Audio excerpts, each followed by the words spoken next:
Fala galera, hoje nosso encontro é aqui na nossa 14ª aula e hoje vocês vão aprender aí sobre membranas celulares, mais necessariamente aí sobre a membrana plasmática, aquela que vai separar o meio interno do meio externo, compartimentalizando uma estrutura, as nossas células.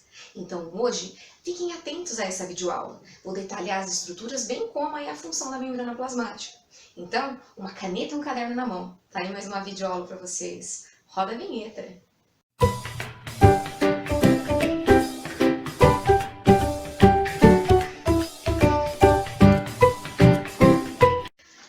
Voltando aqui para o estúdio de gravação, vamos primeiro saber aí quais são as partes de uma célula. A célula possui três partes principais, que é aí o citoplasma, a membrana plasmática e o núcleo. Vamos começar a desenhar essas estruturas, ok? Então aqui, ó, primeira coisa, vamos delimitar um espaço. A célula, né, ela tem aí uma membrana plasmática e essa membrana vai compartimentalizar um espaço. Ou seja, vai separar o meio externo do meio interno. Como aqui nós estamos falando em células eucariontes, que nós vamos tratar aí da fisiologia humana, nós temos aí que desenhar um núcleo, ok? Então desenhe um núcleo aí no caderno de vocês. Aí, para quem não sabe, o núcleo é uma grande organela e nessa organela aí contém um nucleolo. Então, pois bem, vamos colocar lá o nucleolo. Além dessa membrana do núcleo, dentro ali da célula, nós vamos encontrar o citoplasma. Portanto, a célula possui três partes principais. A primeira parte aqui é a membrana plasmática, que vai delimitar, né, compartimentalizar aí a célula. A segunda parte aqui, ó, é o citoplasma, que é o material que fica entre a membrana plasmática e o núcleo.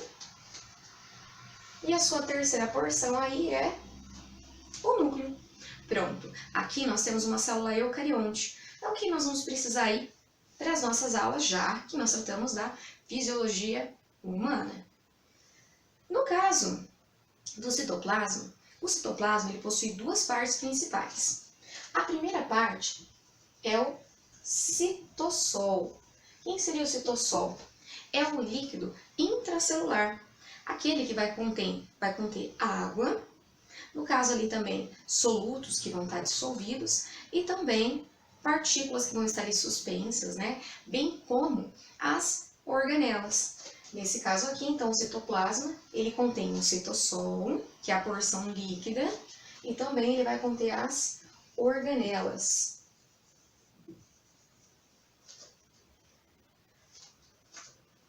Quem seria aí, no caso, as organelas? São estruturas menores, são subcelulares aí, e também vão ser compartimentalizadas por membranas celulares. Nós temos aí diversas organelas. Quem seriam essas organelas? No caso aí, ó, nós poderíamos desenhar uma mitocôndria, né? Uma função básica aí da mitocôndria é a produção, né, do ATP. Uma outra organela aí, né, que na verdade estaria formando, delimitando aí a membrana do núcleo, estaria cheia de ribossomos, é o retículo endoplasmático rugoso, aqui, no qual seria responsável pela síntese proteica. Só que além do retículo endoplasmático rugoso, nós temos também o retículo endoplasmático liso dentro da célula, o qual vai estar atuando ali, se for o caso de uma célula muscular, no armazenamento aí de íons cálcio, ou também está ligado à oxidação aí de ácidos graxos, né? Tem uma série de funções ligadas a ele, mas o retículo endoplasmático liso não atua na síntese proteica. Outras organelas que eu posso estar encontrando aqui numa célula seria o lisossomos. O lisossomos ele vai funcionar ali como uma enzima, uma estrutura que possui enzimas digestivas, atuando na destruição de uma organela desgastada, enfim. Porque ali vai ter enzimas que trabalham em pH extremamente ácidos, no caso aí um pH girando em torno de 5. Então a função dele é atuar na digestão intracelular. Outras organelas aí que eu posso encontrar seria aí no caso os centríolos, né? Os centríolos vão estar atuando na divisão celular. Outras organelas ainda que eu posso estar encontrando ali seria o complexo de Golgi, né? Complexo de Golgi constituído por várias vesículas aí, né, achatadas. Essas vesículas achatadas aí, elas têm como função direcionar substâncias aí produzidas pelo retículo plasmático rugoso para outras organelas ou mesmo para a membrana plasmática. Atua também, né, no término aí da síntese proteica, mas aí não vem um caso da aula de hoje. Na aula de hoje mais é para especificar o que acontece na membrana plasmática, bem como a sua constituição. Além dessas organelas ali que eu encontro, né, vou encontrar também o citoesqueleto, né? Se eu pensar em citoesqueleto, o que seria? É o esqueleto da célula, dando ali o formato à célula. Entre outras organelas também eu posso encontrar como peroxissomos, enfim. Essas seriam aí as principais organelas que eu encontraria no meu citoplasma. Então o citoplasma ele é formado aí tanto pelo citossol como pelas organelas. E cada organela aí tem a sua função específica. Mas aí, né, o que me interessa com relação à membrana plasmática? Como ela consegue aí executar tantas funções, separando esse meio interno do externo e selecionando o que entra? Para vocês conseguirem entender isso, é interessante que vocês consigam montar a estrutura de uma membrana plasmática. Como que ela está organizada? Por que que nem todas as substâncias conseguem adentrar a célula, ao meio intracelular?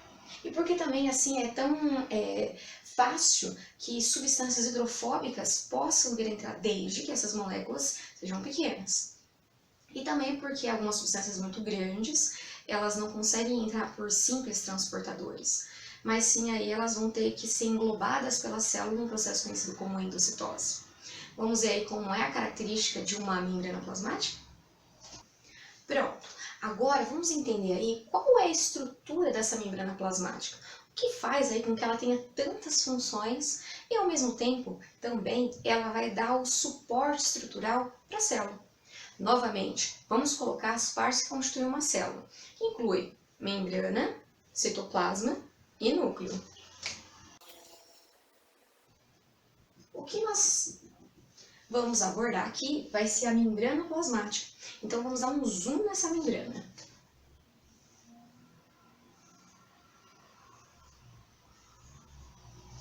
O que vocês deverão saber é a constituição. Aí a gente consegue montar essa estrutura aqui no quadro. Vamos pensar lá. Alguns de repente devem ter ouvido assim, ela é uma bicamada lipídica. Mas como ela consegue formar uma bicamada lipídica? Vamos entender aí quais são os lipídios que constituem essa bicamada lipídica. Então vamos lá, a primeira característica é uma bicamada lipídica. Ok. Quais seriam os lipídios que constituem aí, então, essa bicamada lipídica? 75% dos lipídios que constituem a membrana plasmática é de fosfolipídios. Então, 75% são fosfolipídios. – 20% dessa estrutura aí lipídica é colesterol.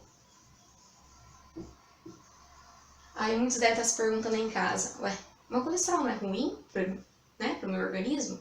Não, nem sempre o colesterol é um vilão aí, só quando em excesso. Até porque o colesterol, ele ajuda aqui na constituição da membrana plasmática. E 5% dos lipídios que eu encontro aí na estrutura da membrana plasmática, eles são aí do tipo glicolipídios.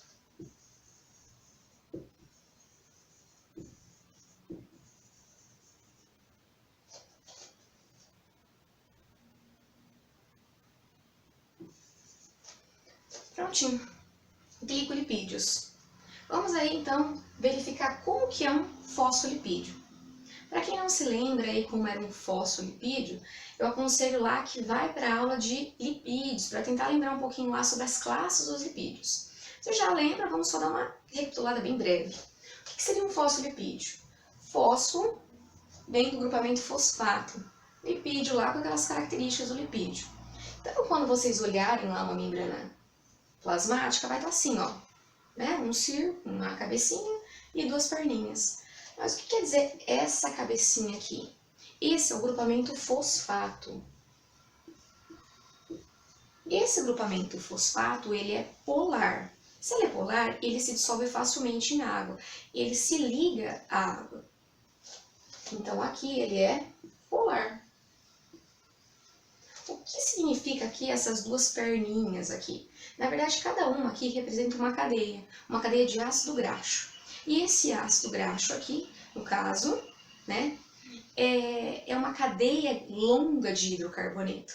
Essa cadeia longa de hidrocarboneto, aqui no caso, ela é apolar. Então, aqui é apolar. Se eu tenho uma porção que é polar e outra porção que é apolar, eu digo aqui que nesse caso o fosfolipídio, ele é anfipático. Por que anfipático? Porque ele possui tanto uma porção polar como apolar. E é justamente isso que vai dar a bicamada lipídica. Então, vamos constituir aqui embaixo.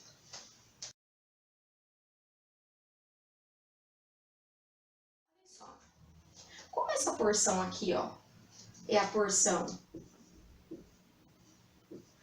polar desse meu fosfolipídio, o que vai acontecer? Ele vai interagir com o líquido, tanto o líquido extracelular, então aqui eu teria o líquido extracelular, como também o líquido lá do citossol, que é o líquido intracelular. E o que vai acontecer com as cadeias do ácido graxo, que é apolar? Elas vão se unir.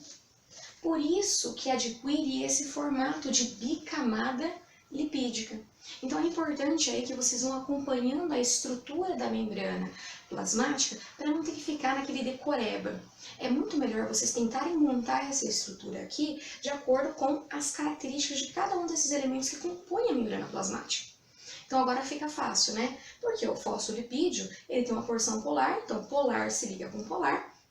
No caso aí da água, ela é uma substância polar, logo vai se ligar com a porção fosfato do fosfolipídio, então fica para fora, né?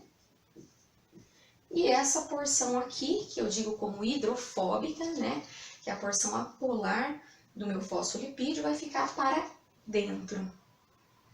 É por isso aí que a bicamada lipídica, no caso aqui, ela é muitas vezes considerada como a maior porção dela sendo lipossolúvel. Por quê? É somente a porção de fora que é solúvel em água. O restante não é solúvel em água, é somente solúvel em lipídios. Então tá aqui, ó. Essa seria a representação da parte dos fosfolipídios. Só que também eu informei para vocês que nós temos 20% aí de colesterol. Da onde vem o colesterol, né? Então, o colesterol vocês aprenderam lá na videoaula sobre os lipídios, né? Sobre a cadeia do colesterol. Então, aquelas cadeias todas fechadas, né? Que são 4 cadeias fechadas. Lá também tem uma porção de hidrocarboneto. E ele também tem uma porção OH, que seria, no caso aí, a porção polar do colesterol. Então, eu posso dizer também que o colesterol, ele é um composto que é anfipático. Tanto ele tem uma porção polar como apolar. Então, vamos colocar aqui como seria a estrutura dele. Que no caso, aí o colesterol, né, ele é um esteroide, é um tipo de... pertence à classe lá dos esteroides. Então, nós vamos colocar lá, no caso, o colesterol. Não vou colocar muito colesterol aqui ao longo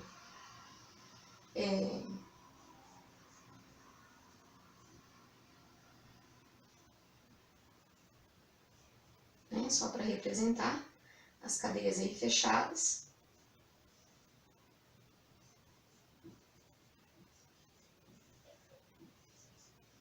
Pronto.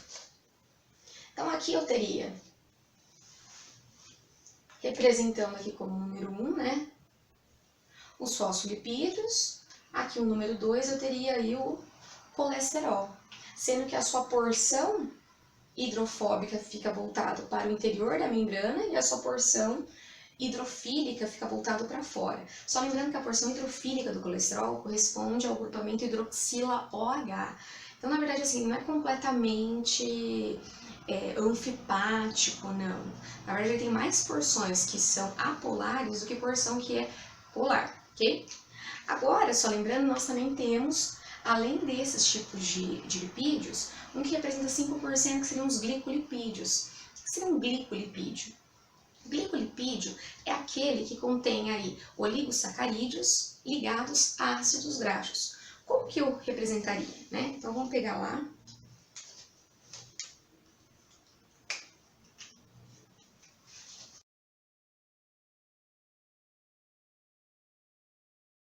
Então, tá lá. Aqui representaria, no caso, um glicolipídio. O que seria um glicolipídio? Ao invés desse grupamento fosfato, eu vou ter aí um oligosacarídeo. E esses glicolipídios, eles ficam voltados lá para o líquido extracelular.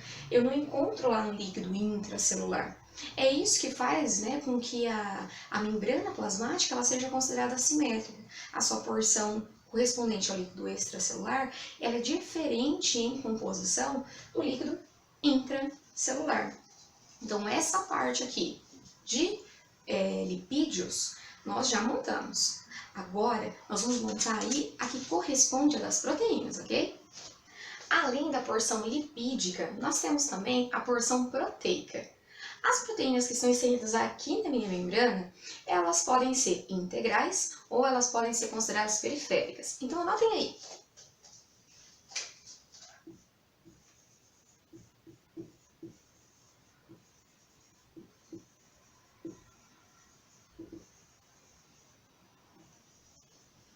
O que seriam as proteínas integrais? Integrais seria assim, de fato eu estou dentro, eu estou integralmente aí dentro da minha membrana. Quer dizer, não necessariamente que ela vai ficar de um lado ao outro, não. Quer dizer que ela se inseriu na membrana. Vamos ver aí um caso de uma membrana do tipo aí, de uma proteína do tipo integral.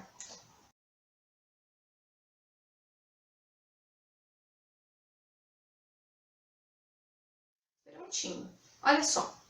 O que seria aqui as proteínas integrais? Integrais são aquelas lá que estão inseridas dentro da membrana plasmática.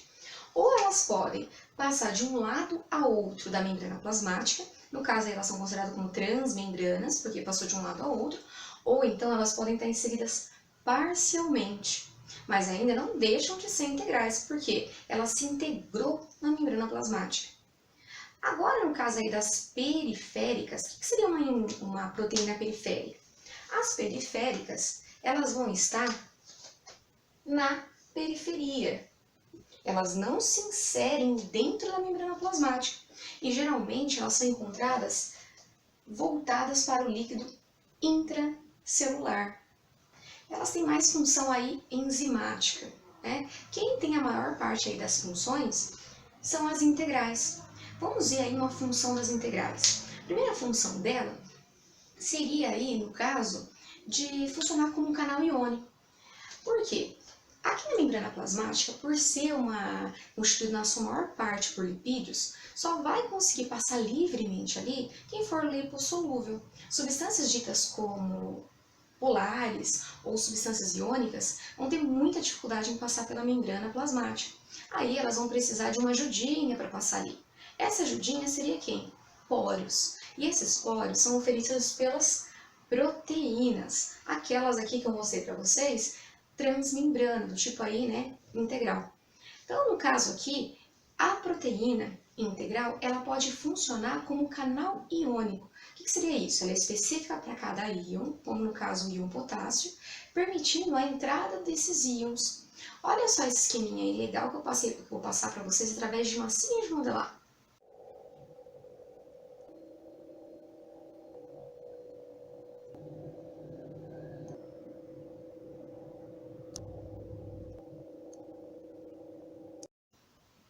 Ficou fácil agora o entendimento, né? Só que não é só isso não. Essas proteínas aqui, integrais, elas podem ter outras funções. Outro exemplo seria aí os carreadores. O que seria um carreador? Por exemplo, O aminoácido, ele não consegue passar entre essas membranas aqui, por conta dos fosfolipídios. Então, vai precisar de um carreador, um transportador para conseguir entrar aqui no líquido intracelular e aí, então, através de outros aminoácidos, formar aí no final um peptídeo, aí depois esse peptídeo formar um polipeptídeo e depois um polipeptídeo funcional, que é uma proteína.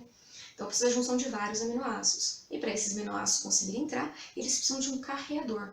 Vamos ver como funciona um carreador?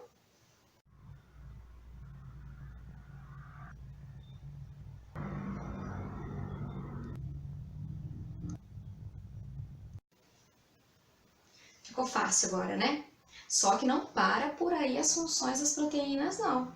Outra função da proteína é funcionar como receptor. No caso do receptor, poderia ser aí da insulina.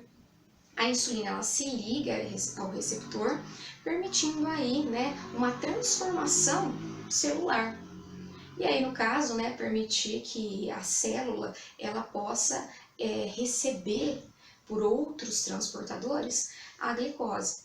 Então, modificando a atividade dessa célula.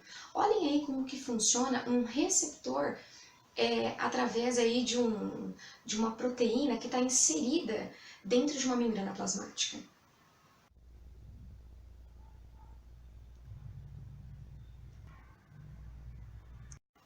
Pronto, mais um exemplo foi dito aí para vocês. Agora, mais um exemplo seria assim. Essas proteínas podem funcionar também como enzimas. Como assim? Lá no meu intestino existe uma enzima chamada de lactase. O que seria a lactase? A lactase ela quebra o açúcar do leite em dois tipos aí de monossacarídeos, né? Então, um disacarídeo, lactose, é quebrado em glicose mais galactose, através de uma enzima. A maioria das enzimas são proteínas. Essa proteína aí, transmembrana, vai estar inserida lá na parede do nosso intestino. Vocês querem ver como ela funciona? Eu fiz aí um movimento aí em massinha que ficou bem interessante, vai dar para vocês terem uma ideia aí de como é que funciona uma proteína aí no qual ela funciona como enzima. Vamos lá acompanhar.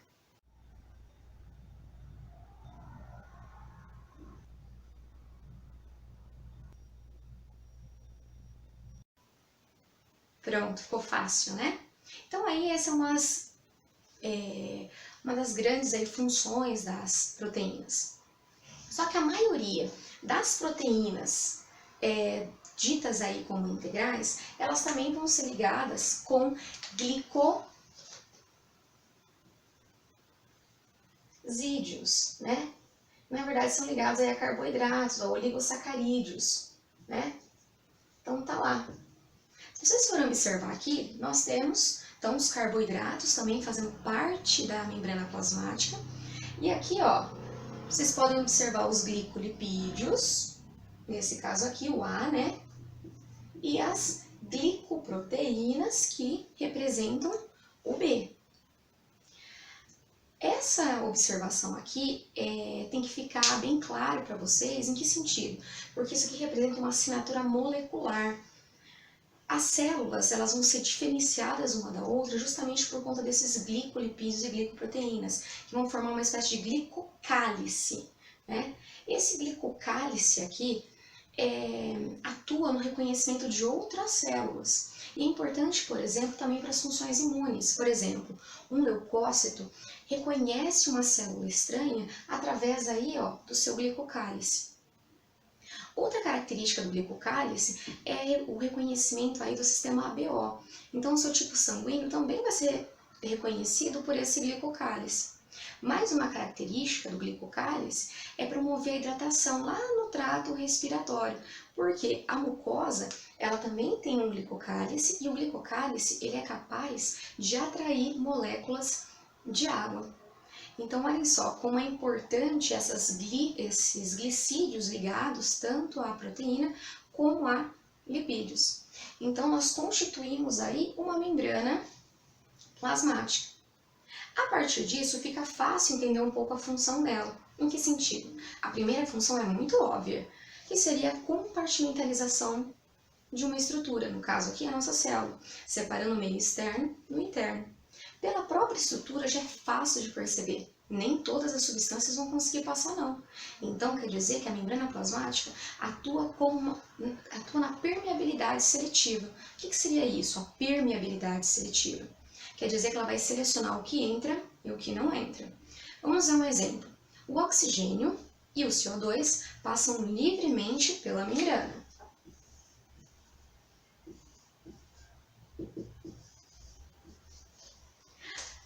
A água e a ureia, que é no caso aí a ureia, que é um subproduto, né, da quebra das proteínas, elas vão passar moderadamente, eu já vou explicar o porquê. Mas daí você pode perguntar, mas se que a água é polar e a água não passa aqui? No caso, se ela é polar? Não, ela passa. Mas por ser uma estrutura muito pequena, ela tem uma maneira de passar, tem uma hipótese para isso, que eu já vou explicar o porquê. Então a água e a ureia, elas passam moderadamente. Agora, substâncias polares, substâncias aí iônicas, né? No caso aí os elementos iônicos como Na+, Cl-, até mesmo substâncias ditas como apolares, só que são muito grandes, elas não conseguem passar pela membrana. No caso, vão precisar aí de uma ajudinha. E essa ajudinha, ela pode vir aí dos transportadores. Ou mesmo se for uma macromolécula, no caso você pensar numa proteína ou mesmo numa bactéria, vai precisar de um englobamento aí da estrutura celular, que entraria pelo método de endocitose, o qual vai ter uma aula específica para isso, ok? Então, no caso aqui, ó, como que é feito essa seleção toda? Para entender como é que o oxigênio e o CO2 entram, fica fácil. Por quê? Porque são moléculas apolares e substâncias apolares passam facilmente, visto que a membrana plasmática ela é lipossolúvel, né? As substâncias que forem lipossolúveis, que não tiverem polos, passa facilmente. Agora, a membrana plasmática ela respeita uma estrutura chamada aí de mosaico fluido. O que seria isso? Os lipídios, eles podem se movimentar lateralmente, até mesmo algumas proteínas. É como se eu pensar no mar, e nesse mar existem os icebergs e existem também as porções que são fixas, que seriam as ilhas. Então aqui, ó, eles podem se movimentar muito rápido, de tal forma que um lipídio ele pode completar uma volta completa em poucos minutos. Só que assim, ó, lateralmente.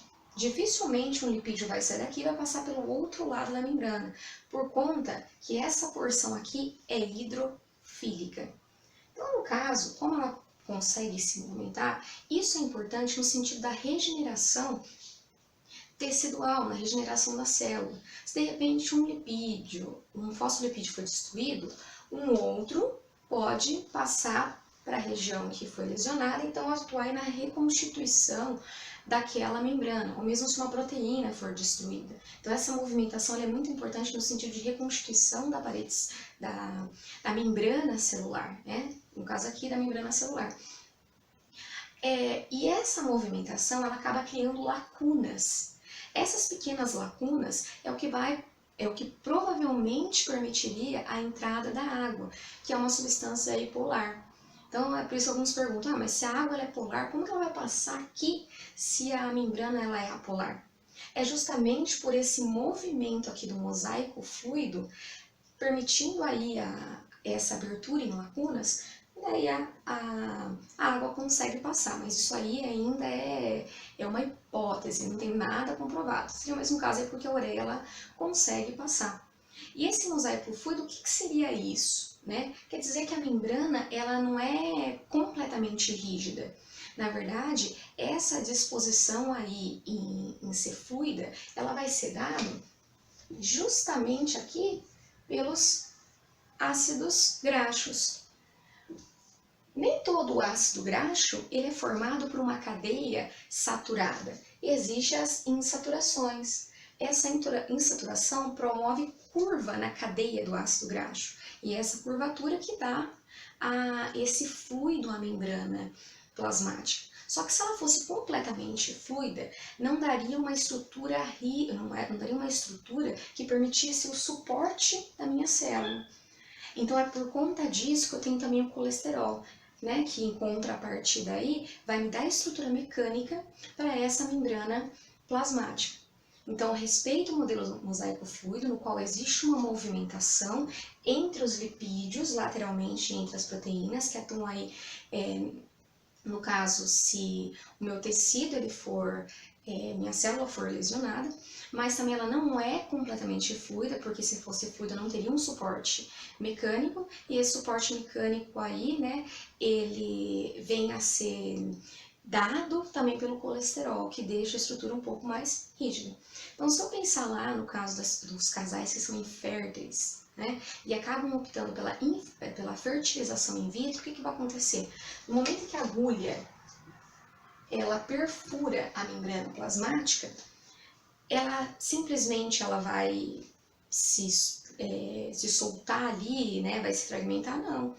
Então, é injetado o espermatozoide lá no gameta feminino, e aí, à medida que sai essa agulha, a membrana ela já volta automaticamente a ser reconstituída, justamente por conta desse mosaico fluido, né? Que os lipídios eles têm essa mobilidade dentro da membrana plasmática, ok? Nas próximas aulas, vocês vão estudar os transportes que vão acontecer aqui. Por exemplo, transporte ativo, difusão facilitada, difusão passiva e a osmose. Então, se vocês gostaram da videoaula de hoje, dê um like. Não esqueçam de se inscrever no nosso canal e de ativar o sininho para as próximas videoaulas. Até lá!